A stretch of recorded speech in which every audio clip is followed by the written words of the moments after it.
Assalamualaikum warahmatullahi wabarakatuh. Perkenalkan, nama saya Muhammad Faiz Amali. Saya dari Prodi Pendidikan Agama Islam Program Pascasarjana IAIN Syekh Nurjati Cirebon semester 2 dengan NIM 21086030046. Dalam hal ini saya ingin mempresentasikan hasil tulisan saya proposal penelitian pada mata kuliah metode kuantitatif yang diampu oleh Bapak Dr. Budi Manfaat MSI dan bersama dengan Bapak Dr.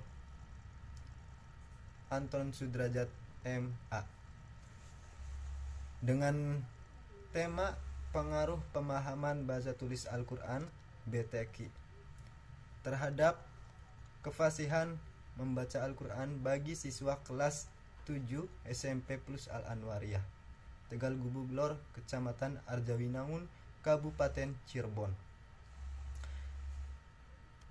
Pada latar belakang, sangatlah penting bagi seluruh umat muslim yang ada di dunia, baik membaca maupun menulisnya.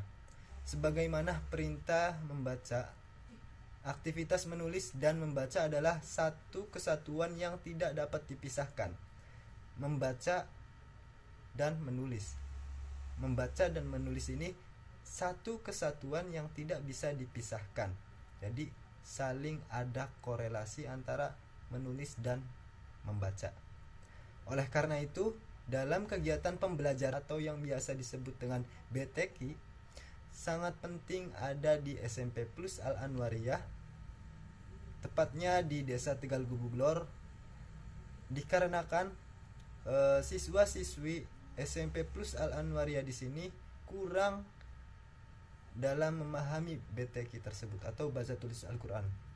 Oleh karena itu, dari pihak sekolah mengadakan program ekstrakurikuler BTQ supaya siswa dan siswi di sini di SMP Plus Al-Anwariyah lebih fasih dalam memahami baca tulis Al-Quran. SMP Plus Al-Anwariyah di Tegal Gubuglor adalah salah satu sekolah yang menjadi lembaga pendidikan formal yang berada di Kabupaten Cirebon, tepatnya di Jalan Suropati Blok 4 Al-Anwariyah, Desa Tegal Gubuglor, RT 003 RW 003, Kecamatan Arjawinangun, Kabupaten Cirebon, Provinsi Jawa Barat. SMP Plus Al-Anwariyah ini berdiri sejak tahun 2014 sebagai lembaga formal yang memberikan pendidikan dan pengembangan ilmu umum dan lebih memberikan pendidikan atau memberikan banyak pendidikan tentang agama Islam.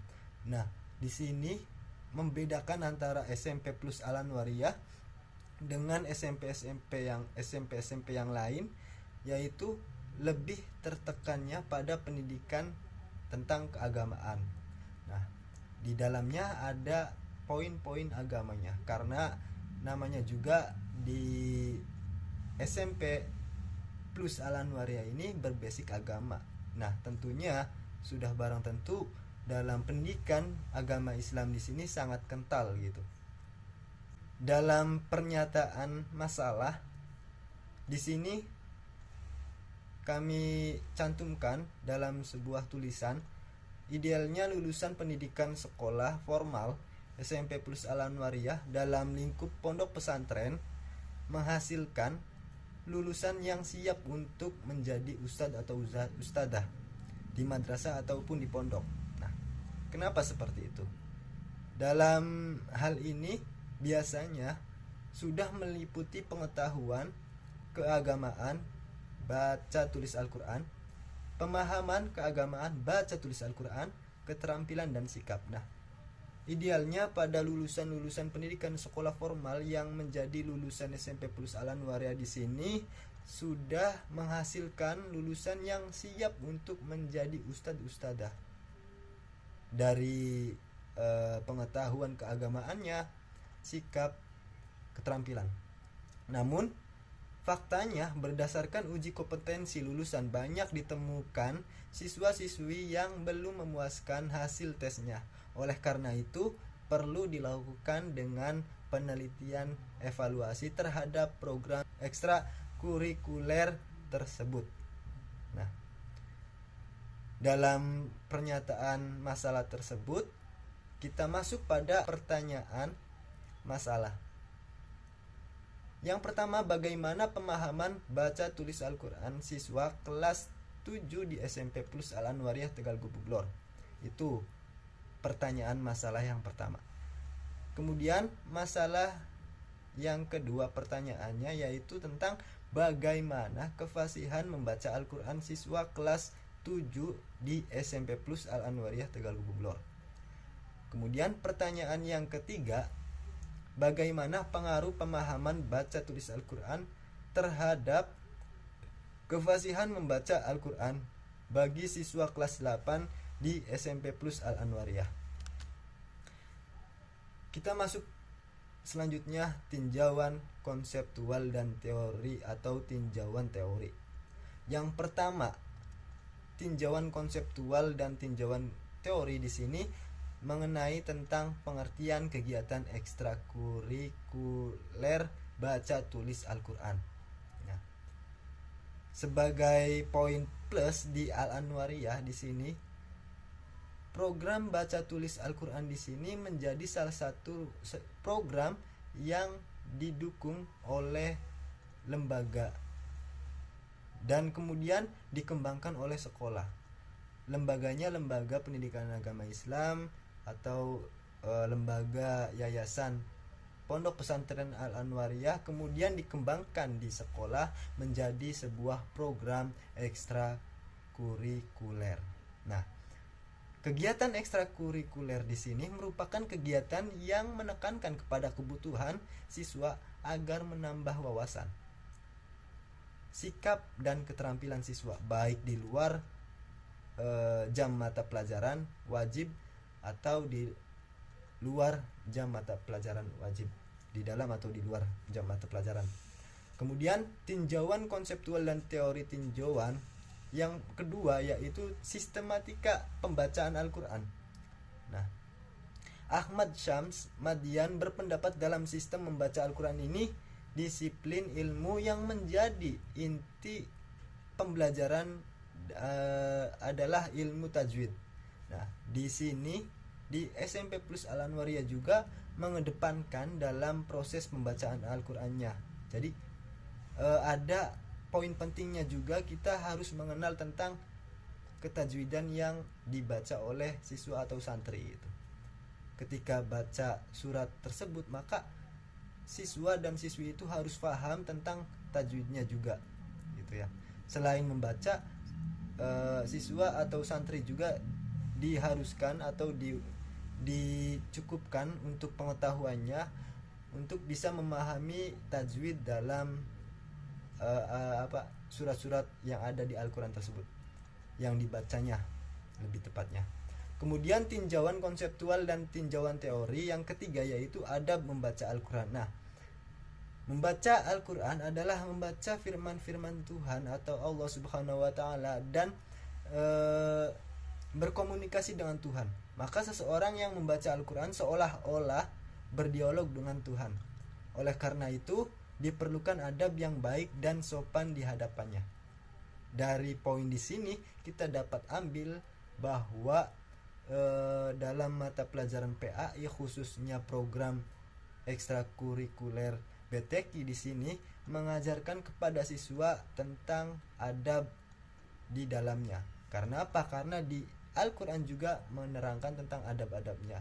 Bagaimana kita berkomunikasi dengan Tuhan itu lewat membaca Al-Quran tersebut. Kemudian ada tinjauan riset terdahulu. Nah, kenapa saya mengambil tema ini bagi penulis, bagi saya, karena masih sedikit yang menerangkan atau menjelaskan atau penelitian tentang baca tulis Al-Quran atau ekstrakurikulernya. seperti tinjauan riset terdahulu yang kami tuliskan, salah satunya oleh saudari Tika Rahayu dengan NIM 0331 1830 36, yang beliau tuliskan di dalam tesisnya, yaitu temanya tentang implementasi pembelajaran baca tulis Al-Quran metode tartili di Mas Sinar Serdang Pembangunan atau membangun. Nah, dalam tema tersebut Mbak Tika Rahayu dengan penulisan proposal mini riset atau proposal seminar di sini, perbedaan penelitian adalah implementasi baca tulis Al-Qur'annya terhadap siswa dalam meningkatkan baca tulis Al-Qur'annya. Sedangkan penelitian saya atau penelitian penulis supaya siswa atau siswi SMP plus Al-Anwariyah ini lebih fasih dalam membaca dalil-dalil yang menunjukkan suatu hukum atau pernyataan yang diambil dari Al-Quran dan hadis yang harus dipelajari lebih dalam dan memfasihkan bacaan Al-Quran. Oleh karena itu, di SMP plus Al-Anwariyah ini mengadakan program ekstrakurikuler gitu ya. Kemudian tinjauan riset terdahulu yang kedua bagi penulis yang dicantumkan dalam PowerPoint, yaitu ada saudara Ali Muhsin. Beliau menulis di jurnalnya, Jurnal Pendidikan Agama Islam di Universitas Pesantren Tinggi Darul Ulum Jombang, dengan tema peran guru dalam upaya meningkatkan kualitas baca tulis Al-Quran di TPQ Miftahul Ulum Ngele Sumobito Jombang. Nah, dalam perbedaan penelitian ini adalah peranan guru peningkatan dalam membaca tulis Al-Quran.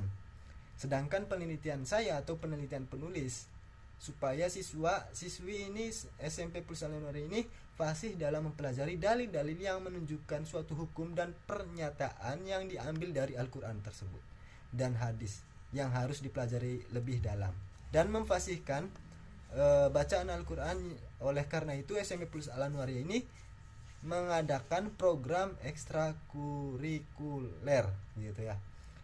Nah, itu perbedaan penelitian terdahulu dengan penelitian yang kami angkat dalam tema yang sudah dipaparkan di atas tadi, di awal tadi. Nah, kemudian ada desain penelitian.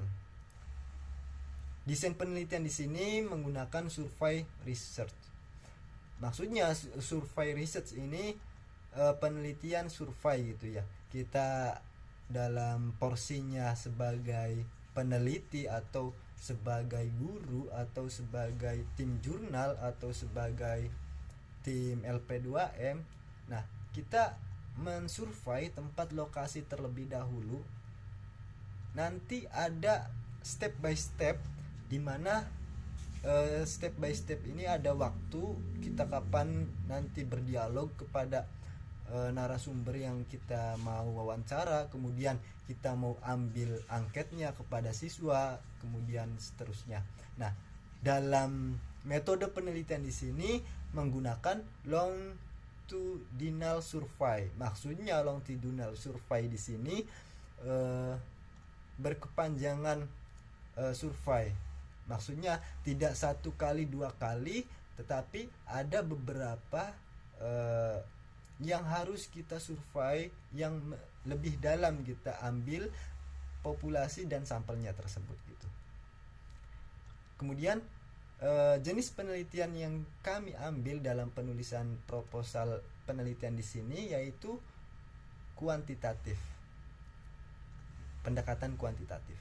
Nah, tempatnya waktu penelitian SMP plus Al-Anwariyah di Desa Tegal Gubulor, Kecamatan Arjo Inaun, Kabupaten Cirebon. Waktu penelitian bisa dikisar 2 bulanan akan melakukan penelitian di sekolah tersebut. Kemudian populasi dan sampel. Populasinya seluruh siswa kelas 7 di SMP plus Al-Anwariyah Tegal Gubulor sebanyak 3 kelas. Itu populasinya. Nah, sampelnya siswa kelas 7A SMP plus Al-Anwariyah sebanyak 33 orang siswa. Bayangkan populasi 3 kelas, dari kelas 7 itu ada 3 kelas, dan 3 kelas, ini masing-masing per kelasnya itu ada 33 orang siswa atau 33 siswa gitu. 33 dikali 3, katakan seperti itu, ada 99. Nah, itu salah satu bentuk contoh dari populasi sampel yang kami angkat dalam penulisan proposal penelitian tersebut. Kemudian dari variabel penelitian. Nah, variabel penelitian di sini ada variabel independen dan ada variabel dependen. Maksudnya seperti apa? Maksudnya seperti apa kita bahas. Nah, maksudnya variabel independen di sini dari judul kita bisa ambil bahwa peranan ekstrakurikuler BTQ sebagai variabel X untuk menghimpun data pada variabel X dipergunakan instrumen penelitian kuesioner atau angket. Nah, kemudian variabel independen kefasihan membaca sebagai variabel Y, ya. Kefasihan membaca sebagai variabel Y untuk menghimpun data pada variabel Y dipergunakan instrumen penelitian kuesioner, atau kita bisa ganti pada variabel independen menggunakan peranan pemahaman terhadap siswa dalam proses baca tulis Al-Quran itu menjadi variabel X untuk menghimpun data pada variabel X juga dipergunakan instrumen penelitian kuesioner yang ditunjukkan kepada siswa gitu ya. Nah, kemudian selanjutnya ada teknik dan instrumen pengumpulan data. Dalam hal ini, dalam penelitian ini, teknik pengumpulan data yang digunakan adalah wawancara, membagikan observasi, membagikan kuesioner, kemudian observasi dan dokumen. Itu teknik-teknik pengumpulan data. Yang pertama saya ulangi, yaitu wawancara, kemudian membagikan kuesioner, kemudian observasi, kemudian dokumentasi. Jadi ada 4 ya. Ada 4 teknik pengumpulan data. Nah, adapun instrumen yang penelitian gunakan dalam penelitian ini adalah beberapa pertanyaan interview dan angket kuesioner untuk siswa. Itu ya, penelitian beberapa penelitian interview dan angket kuesioner untuk siswa itu instrumen penelitian. Jadi kita sebelum meneliti suatu lembaga atau suatu sekolah, kita harus persiapan terlebih dahulu soal-soal yang kita rangkai kepada yang kita tuju, kepada narasumber atau narsum gitu ya, atau narsumbernya gitu ya. Nah, untuk teknik analisis data di sini yang pertama ya ada 2. Yang pertama itu uji prasyarat, kemudian yang kedua yaitu analisis variabel. Yang pertama ini dibagi 2, ada uji validitas, ada juga uji reliabilitas gitu. Nah, nanti kita bahas di di seminar selanjutnya. Kemudian ada yang analisis variabel. Analisis variabel ini terbagi menjadi 3. Yang pertama teknik scoring, kemudian yang kedua itu menghitung rata-rata indikator, yang ketiga itu membandingkan antara nilai rata-rata indikator dengan skor item pernyataan angket. Tuh, analisis variabel. Kemudian yang terakhir dalam desain penelitian yaitu analisis data atau analisis regresi linear sederhana. Dapat kita simpulkan bahwa penyimpulan data atau analisis data nanti di akhir gitu. Ketika kita sudah mengambil datanya, kita sudah mengambil sampelnya, kita tahu sudah populasinya, maka dianalisis dan dirangkum semuanya di analisis regresi linear sederhana. Nantinya bisa dijabarkan ada keabsahan data, kemudian ada juga pengolahan data dan seterusnya. Nah, kemudian slide yang terakhir ini referensi. Bagi penulis ada beberapa referensi rujukan untuk suatu tulisan yang akan ditulis oleh penulis. Yang pertama ada dari Abu Dinata, tahun 2010 ilmu pendidikan dengan buku ilmu pendidikan Islam dengan pendekatan multidisipliner, normatif, perennialis, sejarah, filsafat, psikologis, sosiologi, manajemen, teknologi informasi, kebudayaan, politik, hukum, Jakarta, Ratcawali Pers. Nah, banyak sekali, ada 10 kalau nggak salah referensinya, bisa kita jadi acuan bahwa di pengertian-pengertian atau kajian konseptual itu sangat dipentingkan di referensinya gitu, sumber rujukan. Oke, itu saja dari saya pribadi. Saya kira banyak kesalahan, banyak kekurangan, mohon maaf yang sebesar-besarnya dari awal hingga akhir. Apabila ada perkataan yang kurang berkenan, mohon dimaafkan. Dari saya akhirul qouli ihdinas siratal mustaqim. Wassalamualaikum warahmatullahi wabarakatuh.